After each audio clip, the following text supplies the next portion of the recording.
Hello there. It's Paul again from Sunwood Hobbies, back at it with another Vallejo product. We've been on a roll recently with the release of True Metallic Metal, getting universal praise and acclaim from both critics and fans. How is their new wet palette? Is it good? Let's find out.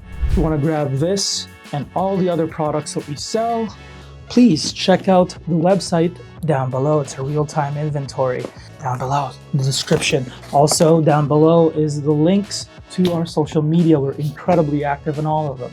Please follow and thank you. First of all, it matches the mat.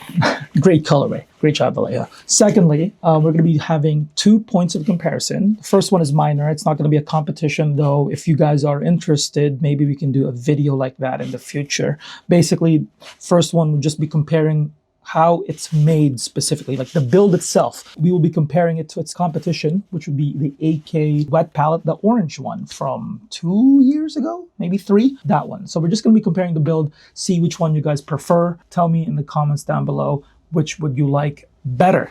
Secondly, obviously the main point of a wet palette is how long we can keep the paints in here before drying. Now, if it does its job, it's actually probably going to be like a day, but it's a little chilly in the studio at the moment. Let's see if the paint dries out when I'm like eating my lunch or something. We will find out. Ooh, feels very tactile, not at all hollow. Very nice. Now, first thing I notice is flipping this around is the edges are lined with rubber, so it doesn't slide around as much. Because plastic on any sort of flat surface will slide. But this, you have to, hard stop every time. Perfect, perfect. So that when you're painting and you kind of nudge it a bit, water doesn't go all over, doesn't disrupt the surface of the palette. Perfect. Secondly, very solid tactile feel. So if you like that kind of thing, it's good, it's good. Thirdly, comes with 30 sheets, about the standard. I think AK also came with 30, not sure. So yes, it can support a lot of painting out the package. 30 sheets is quite normal. And it comes with 2 sponges. 2 sponges is actually quite a bit, considering you don't have to change the sponges as much. There is one scenario where you change the sponges. One. The only scenario I can think of where you have to change a sponge is if you use quite a bit of metallic paints on a wet palette, because even if you replace the water afterwards, some of the metallic flecks can get on the sponge, and it a lot of them just stays there, which the moment you fill it back up with new batch of water has a chance of getting into your next batch of paints, and that is something to avoid, especially if you're not trying to paint anything metallic. Now, I'm pretty sure True Metallic Metal have been engineered to kind of prevent this, and I have seen videos, a lot of people using them on the palettes themselves, but honestly, unless you have a palette dedicated for just true metallic or metallic paints in general, I would avoid it entirely. Use it on a dry palette and metallic paints. So quickly, this is not a comparison video, that's going to be a separate one. Now, that being said, this is the AK Wet Palette from a couple years ago, 2.5 maybe, and it has 4 sort of locks here. Ours is showing its age. I'm sure yours is if you have it too. It does have a crack there because of the constant opening and closing. We've used this quite a bit.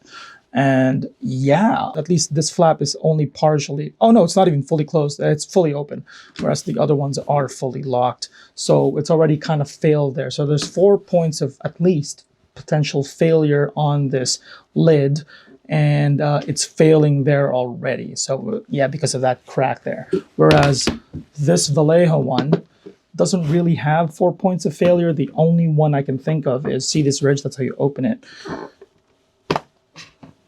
The only one I can foresee is if you bend it too far while opening, like kind of like those old Tupperware lids that are flexible, but then they eventually snap due to age when you open it like that, instead of opening it at the same time on either side, you know.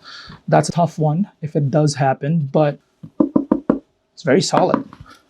It's hollow, yeah, but this thing can take a hit probably. And there are rubber sealing edges here on the side, despite this not having it. So they moved it from the lid on to the body itself, which possibly eliminates another point of failure.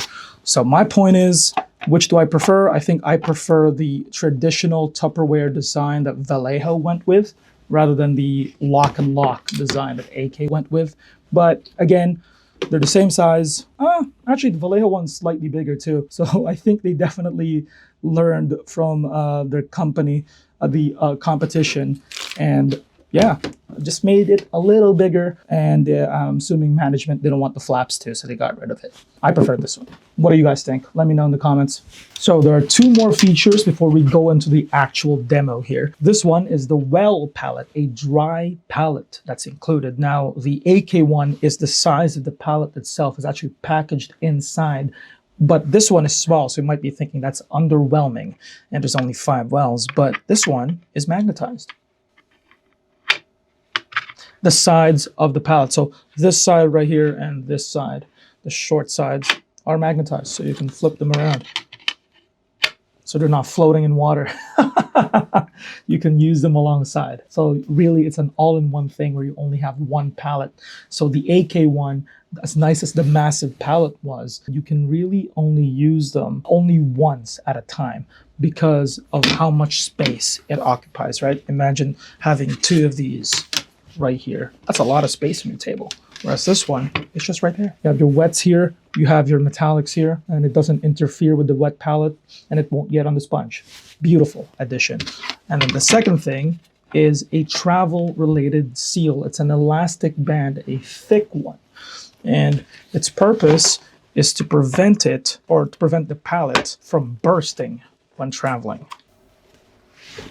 Yeah, that's nice. It's an extra layer of protection, and it's quite thick. I like it. This is nice. This is very nice. You can even put in paints in here if you want. Right? Beautiful. Ain't that cute?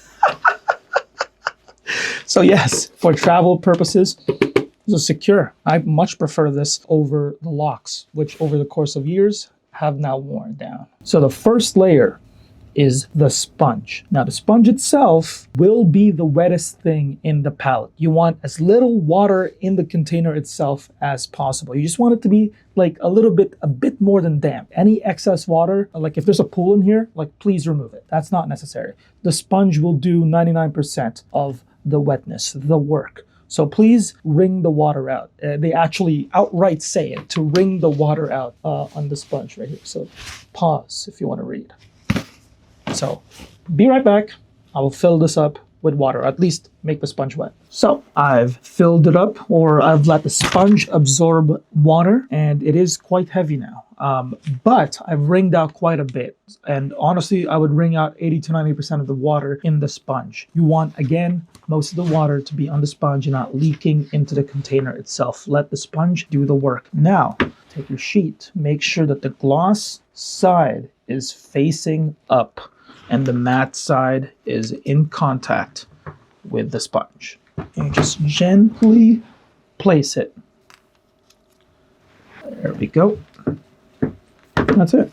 And yeah, it's on. The only thing maybe is to press it lightly against the sponge in certain areas where it's a little bit raised to get that area damp, right? But otherwise, this is good to go. In fact, I could have maybe wringed out a bit more water, but honestly, I'm not seeing pooling in the edges, right? There's maybe a little bit right there, but otherwise, I think I've wringed out enough. And this is sufficiently damp. Next thing we need to do is apply the paints. For this test, we will pretend to be going on a lunch, about an hour, hour and a half tops. Maybe you decided to watch YouTube videos while having lunch. Maybe you're in a brunch with friends out and you've left your house. An hour and a half. So it is so let's say 1:30. So what we're gonna be doing is applying blue model color onto the wet palette itself. And then right here onto the dry well, and one right here outside the container itself. So these two will be sealed with the Tupperware. The wet palette lid, but this will be on the outside. We will see how it compares. All right? See you on the other side here at 128. Well, folks, moment of truth. It's 3:31. That is 2 hours and 2 minutes. I went overboard for this. I had to help in the back and stuff. So that being said, you can already tell that the one in the paper is dry. It's a little soft still, but it's developed a film. Yeah, no, this is basically dry. If I puncture it, there's going to be a little bit of a wet core, but otherwise, basically dry for the purposes of the video. Now let's open this bad boy up. Ah, look at that. Initially, I'm like, oh, it didn't do its job. It looked dry there for a sec. But, yeah, we're cooking. Well done, Vallejo. Now let's see the other one. These brushes are as dry as the Sahara, by the way. This is the monster brush. Oh, look at that. Even the dry well one. So the container works. It's airtight. Very nice. And just to prove that the control outside is completely dry, I'm going to grab another brush.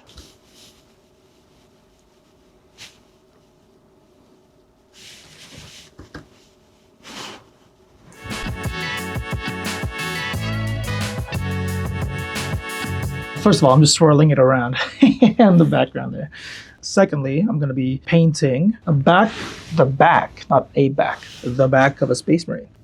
And of course, if you want, you can apply a little bit of water as desired. But obviously, if you follow the instructions correctly, you wouldn't need to. But of course, water does eventually dry out. So feel free to add or subtract water as you please. And by subtracting, I mean wringing the water out. Oh yeah, it is still completely viable.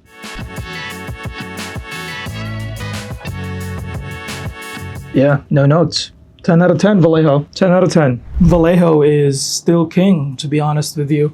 Not only are they the standard for water-based acrylics, they're now the standard for wet palettes, which, by the way, wet palettes are only viable for water-based acrylics. Do not try them for any other kinds of paints, not even Tamiya acrylics. Those are solvent-based. It's not going to go well. Anyway, this is a 10 out of 10. No notes. Thank you, Vallejo. You know, Vallejo doesn't really wow you with the presentation, but what's there, right, is smooth, sleek, efficient. They get the job done, and they get it done right. This is not only now a bigger alternative to its competition, but it is also a better alternative. The container itself has little to no points of failure and sturdier too. So what can I say, guys? It's perfect, and it's magnetized. So well done, Vallejo, 10 out of 10. Thank you guys so much for watching. And again, just to repeat, all these products that I've shown in the video, plus every other thing, is available on our website right now, sunroadhobbies.ca. Click the link down below. So please check us out and check out our social media as well. We're incredibly active in all of them. So until next time, guys, my name's Paul. See ya.